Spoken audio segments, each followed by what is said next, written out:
Di balik tumpukan buku dan tawa di lorong kampus, ada jiwa-jiwa yang diam-diam terluka. Dalam senyum yang terlihat kuat, tersimpan kegelisahan yang tak mudah diceritakan. Di balik toga yang megah, ada cerita tentang lelah yang tak kunjung usai. Dalam semangat Pancasila, kita diajak melihat manusia bukan hanya dari pencapaiannya, tapi juga dari martabat dan kesejahteraannya.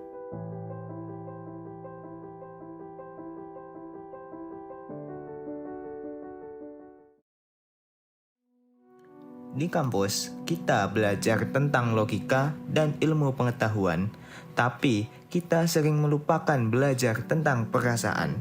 Kita dididik untuk unggul, tapi jarang diajarkan untuk pulih.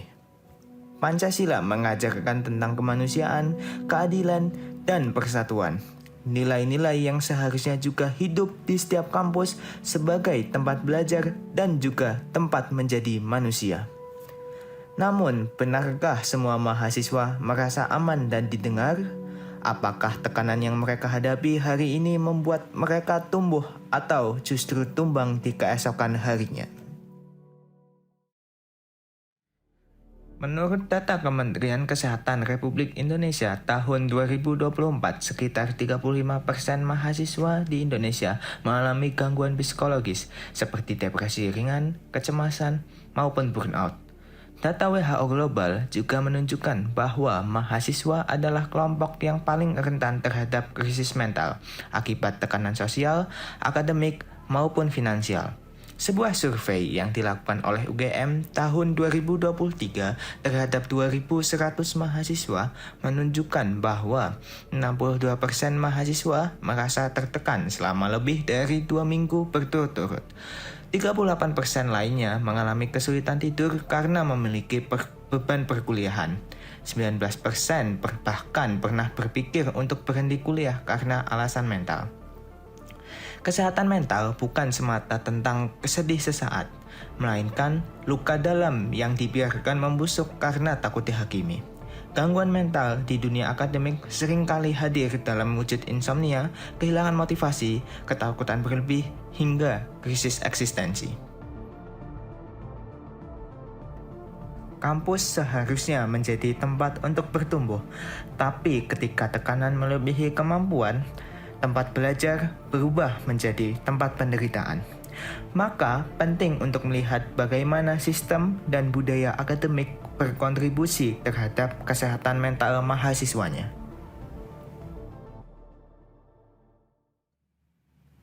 Perlu disadari bahwa persoalan kesehatan mental tidak hanya datang dari dalam diri mahasiswa, tetapi juga dari luar. Sistem pendidikan yang kaku, kurikulum yang padat, relasi kuasa yang timpang antara dosen dan mahasiswa, serta stigma sosial terhadap pencarian bantuan psikologis.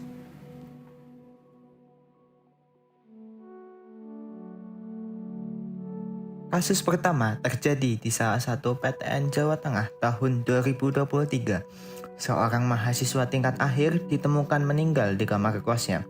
Teman sekamarnya mengaku bahwa ia sering bercerita tentang tekanan skripsi dan kecemasan yang tak kunjung reda.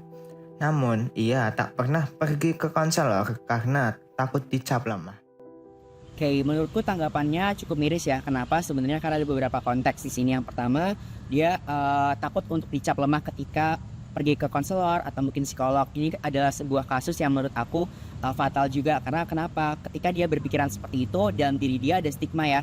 Baik itu stigma tentang diri dia sendiri atau mungkin stigma tentang orang lain ke diri dia sendiri gitu. Jadi mungkin itu yang jadi PR juga di Indonesia untuk mengedepankan kesadaran dan juga stigma gitu. Yang kedua, ini juga pasti timbul dari dukungan-dukungan di sekitarnya, mungkin masih kurangnya dukungan atau mungkin kurangnya penerimaan orang lain terhadap diri dia sendiri, sehingga dari dia sendiri juga nggak ada upaya untuk cari bantuan atau mungkin nggak ada upaya-upaya untuk bisa menerima atau coba sharing ke orang lain seperti itu.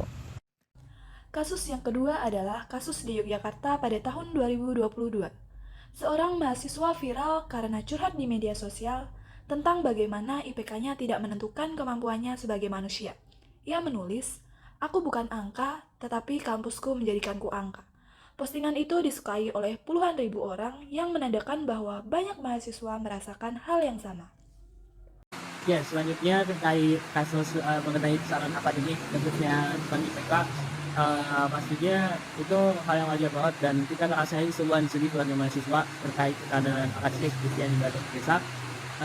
Tanpa dipungkiri, itu merupakan suatu beban yang sangat tinggi kita sebagai mahasiswa. Tapi seharusnya dari pemerintah ataupun dari lingkungan kampus setidaknya bisa mencari solusi yang lebih baik karena mahasiswa nantinya akan berfokus terhadap angka IPK atau output tanpa memikirkan prosesnya. Seharusnya prosesnya kita bisa nikmatin, kita enjoy, terus kita bisa produktif, kita bisa menikmati setiap prosesnya dan kita bisa melakukan hal positif lainnya terkait kegiatan lain baik itu di kampus ataupun di luar kampus. Untuk memahami lebih dalam, kami berbincang dengan dosen dan mahasiswa di berbagai fakultas tentang pengalaman mereka menjaga kesehatan mental di tengah kesibukan akademik. Menurut aku, kesehatan mental itu merupakan sebuah kondisi di mana seseorang, individu, atau mungkin diri kita sendiri bisa bersosialisasi secara positif, bisa produktif ya, melakukan hal-hal yang biasa kita lakukan dengan baik dan juga positif, berpikiran jernih, dan sebenarnya banyak ya faktor-faktor di dalam kesehatan mental itu sendiri. Yang pertanyaan kedua, menurut Pak Derajat sendiri itu lingkungan kampus itu udah cukup suportif belum untuk mengatasi isu mental itu? Ya, selama kampus itu kemudian memang mendorong nilai-nilai yang menonjol adalah akademis, saya kira itu memang dalam porsinya ya. Kampus itu kemudian memang mendorong sebuah komunitas epistemik ya, komunitas yang berbasis pada pengetahuan, terus kalau bicara tentang fakta data gitu ya, jadi asal tidak common sense gitu. Terus kemudian juga kalau di kampus itu mendorong aktivitas yang lebih akademis ya memang on the track gitu ya. Tapi persoalannya sebaliknya, kalau kemudian teman-teman mahasiswa malah justru bersikap, berperilaku di luar perannya sebagai mahasiswa dalam komunitas kampus atau epistemik ya tentu saja pasti ada anomali kemudian kok mahasiswanya justru tidak berorientasi ke sini kan gitu. Berarti ada sesuatu di kampus itu. Menurut kakak seberapa pentingnya pemahaman Pancasila terhadap mental health untuk seorang mahasiswa? Oke, jadi Pancasila itu tidak secara langsung membahas mengenai itu, tetapi dalam penerapannya jika kita memang betul-betul menerapkan lima sila itu menurut saya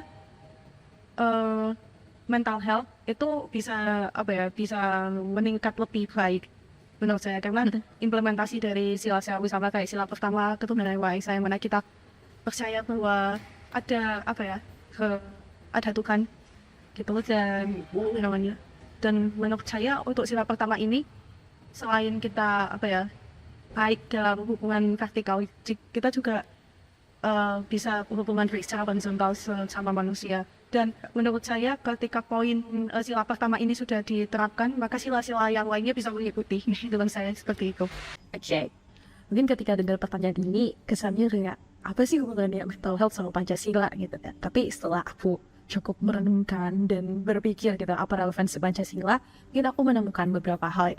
Dan itu ada di sila kedua, nilai kemanusiaan, dan juga sila kelima, yaitu keadilan sosial. Nah, kalau menurut aku, ketika kita mencapai kondisi yang mental health, kita stabil secara mental, otomatis kita kan nyaman nih sama diri kita sendiri. Kita punya kendali atas diri kita sendiri, dan karena kita mencapai hal-hal tersebut, kita jadi nggak merugikan orang lain.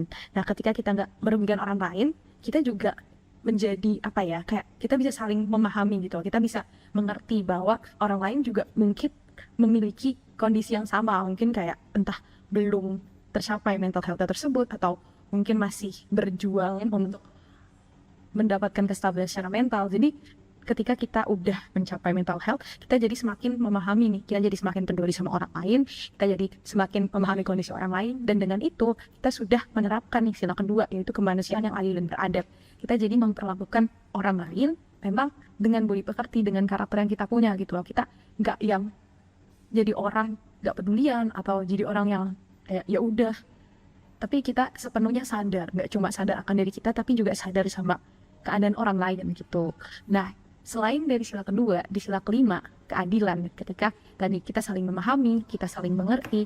Nah, dari situ kita juga jadi bisa memperlakukan orang lain dengan adil. nggak cuma yang kita asal-asalan memperlakukan orang lain seenaknya sendiri atau bagaimana, tapi kita memperlakukan dengan adil karena kita memahami orang tersebut sama seperti kita memahami diri kita sendiri, seperti itu. Bapak sendiri itu pernah nggak ada kasus atau isu yang mahasiswa Bapak sebagai aku tentang dia itu menunjukin kalau dia itu kayak kemungkinan ada gejala mental? Ya, kalau dalam konteks masyarakat kampus, saya kira memang ada beberapa kasus ya, misalnya fenomena merokok, opius gitu. Saya kira fenomena merokok itu kan dimensinya pada dimensi tidak hanya dalam konteks bagaimana kita memahami risiko, ya kayak risiko merokok, gitu, tapi juga bagaimana kemudian menempatkan diri berada pada ruang yang tepat gitu ya. Menurut Bapak saya itu ada langkah yang pernah dicoba nggak dari fakultas untuk mengurangi rasa? Ya sebenarnya upaya itu dilakukan ya, membentuk komunitas, mungkin tidak hanya merokok ya, tapi misalnya narkoba, terus kemudian zat-zat adiktif yang lain. Saya kira memang sekarang isunya sudah bergeser, Mas. Kalau dulu itu penggunaan zat adiktif, narkoba, rokok, dan sebagainya itu kan alasannya karena pergaulan ya. Oh dulu teman saya merokok ini, tapi sekarang itu kecenderungannya sudah bergeser menjadi produktivitas alasannya. Oh saya merokok karena kalau merokok itu saya bisa melamun dan menjadi kritis. Nah, itu misalnya. Terus kemudian kalau saya akan minum energy drink, energy drink karena saya butuh boosting ini. Karena saya sudah nugas, kayak yang punya tugas itu cuma 1-2 anak itu saja. Padahal di kampus ya semua mahasiswa dapat tugas kan gitu. Nah jadi memang apalagi penggunaan narkoba, artinya risiko itu kemudian muncul sebagai bagian dari social mentality tadi. Kalau social mentality Anda kuat dan Anda mampu beradaptasi dengan nilai dan norma kampus, saya kira Anda akan berhasil beradaptasi. Tapi sebaliknya, ketika Anda gagal beradaptasi dengan nilai dan norma kampus dan kemudian Anda justru tercerabut untuk menjalankan nilai-nilai di luar kampus di dalam kampus, nah itu ya saya kira bermasalah di situ. Oke Kak, pesan untuk Indonesia dalam konteks kesehatan mental. Semoga masyarakat Indonesia bisa sama-sama menerima diri sendiri, menerima diri orang lain untuk sama-sama mewujudkan kesehatan mental dalam konteks Indonesia. Semoga masyarakat nggak takut lagi untuk sekedar curhat ke psikolog, dan semoga layanan psikologis di pelayanan psikologi Indonesia semakin inklusif. Menjaga kesehatan mental bukan tentang menjadi lemah, tapi tentang menyadari bahwa kita butuh ruang untuk bernafas. Kampus harus menjadi rumah kedua, bukan tekanan kedua. Pencegahan gangguan mental di kampus perlu dimulai dari budaya yang lebih terbuka dan empatik. Mahasiswa tidak boleh hanya diberi materi, tapi juga ruang aman untuk mengenal dan memahami dirinya. Dengan semangat kemanusiaan dan keadilan sosial, kita bisa membangun kampus yang lebih peduli, lebih peka, dan lebih manusiawi. Upaya struktural yang bisa dilakukan. Pelatihan dosen dan tenaga kependidikan untuk mengenali tanda gangguan psikologis. Menyediakan layanan konseling yang aman, terpercaya, dan bebas stigma. Menyisipkan materi self-care dan emotional awareness dalam kurikulum. Membangun komunitas pendukung antar mahasiswa, dan memanfaatkan media sosial sebagai ruang kampanye dan literasi. Dengan pendidikan yang sadar emosi, kita bisa pulih. Dengan komunitas yang saling mendengarkan, kita bisa kuat. Dan dengan kampus yang peduli jiwa, kita bisa tumbuh bersama. Kesehatan mental bukan hak istimewa, itu adalah hak dasar. Maka mari kita jaga bersama. Kampus sehat bukan hanya bebas korupsi, tetapi juga bebas dari diamnya luka batin. Pancasila menempatkan manusia sebagai pusat nilai. Ketika satu mahasiswa merasa tak sanggup, maka kita semua punya tanggung jawab untuk hadir. Dengan keberanian untuk peduli, mari kita bangun kampus yang bukan hanya mencetak prestasi, tetapi juga menjaga jiwa. Sebab setiap mahasiswa punya hak untuk merasa aman, dihargai, dan dipahami.